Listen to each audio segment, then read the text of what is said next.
السلام عليكم ورحمة الله وبركاته. النهاردة مع بعض في فيديو جديد. عمرك سألت نفسك احنا ليه بقينا بنعمل ايه في حياتنا قبل ما كل التفاصيل اللي في يومنا دي تبقى رهينة تطبيقات موبايل اللي في جيبنا؟ كان يومنا ماشي زي من غير ما نكون متراقبين او متحللين ببياناتنا. اهلا بيكم. انا النهارده مش جاي اقول لكم كلمتين وامشي، انا جاي النهارده احلل لكم تطبيق ميكسي بلوزر من اوقع بياناتنا وارقامنا وتعليقات المستخدمين الحقيقية.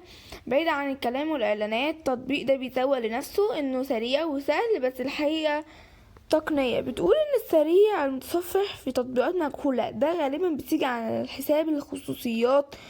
من خلال تحليل الأكواد التطبيق بتكتشف إنه بيطلب صلاحيات ملهاش أي لازمة للوظيفة.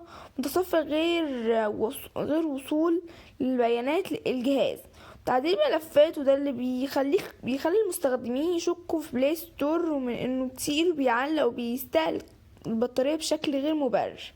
تعليقات الناس تفاعلت معاها وكان فيها حالة من الغضب، وهو اللي بيقول تطبيق عبارة عن منصة اعلانات اكتر من متصفح، وده يجرينا لسؤال: هو المطور بيكسب ازاي والتطبيق ده مجاني؟ الإجابة بكل بساطة هي البيانات. المطور بيبيعها البروفايل كامل عن اهتماماتك الشخصية لشركات اعلانات طرف ثالث، وده اللي بيخلي الاعلانات تظهرلك في كل حته. نقطه الخطر اللي لازم نتكلم فيها بصراحه هي الاستخدامات دي غير اخلاقيه. كتير من النوع ده بيفتح ثغرة لموقع مشبوهة أو بتسهل عملية التحويل لموقع احتلالي، وده بيعرض بياناتك البنكية وصورك لخطر حقيقي.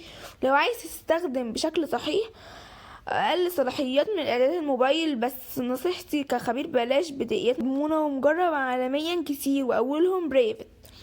وده ميزته ان هو بيحجب الاعلانات من جذورها. عندك كمان ديك جو، وده مالك الخصوصية لانه مش بيخزن اي سجل للتصفح. وعندك فري فوكس اللي بيقدم لك توازن ممتاز بين السرعة والامان.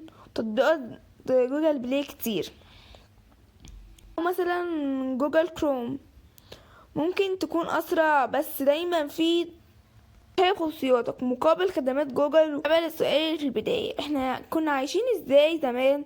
كنا بنعيش بخصوصية حقيقية من غير ما يكون في خوارزميات بتواجه قراراتنا وبتاخد بياناتنا وبتبيعها. في نهاية الفيديو رسالتي ليك واضحة: موبايل أداة قوية، بس ما تخليش تطبيقات المجهولة مصدر تكون هي اللي بتتحكم في خصوصياتك، لأن في النهاية البيانات هي أغلى عملة في عصرنا ده. لو شايف ان التحليل ده فعلا فتح عينك على حاجة ما كنتش واخد بالك منها، كل الفيديو ما تنساش دوس لايك وتشترك في القناة لسه ما اشتركتش عشان يوصل لك كل جديد ومفيد.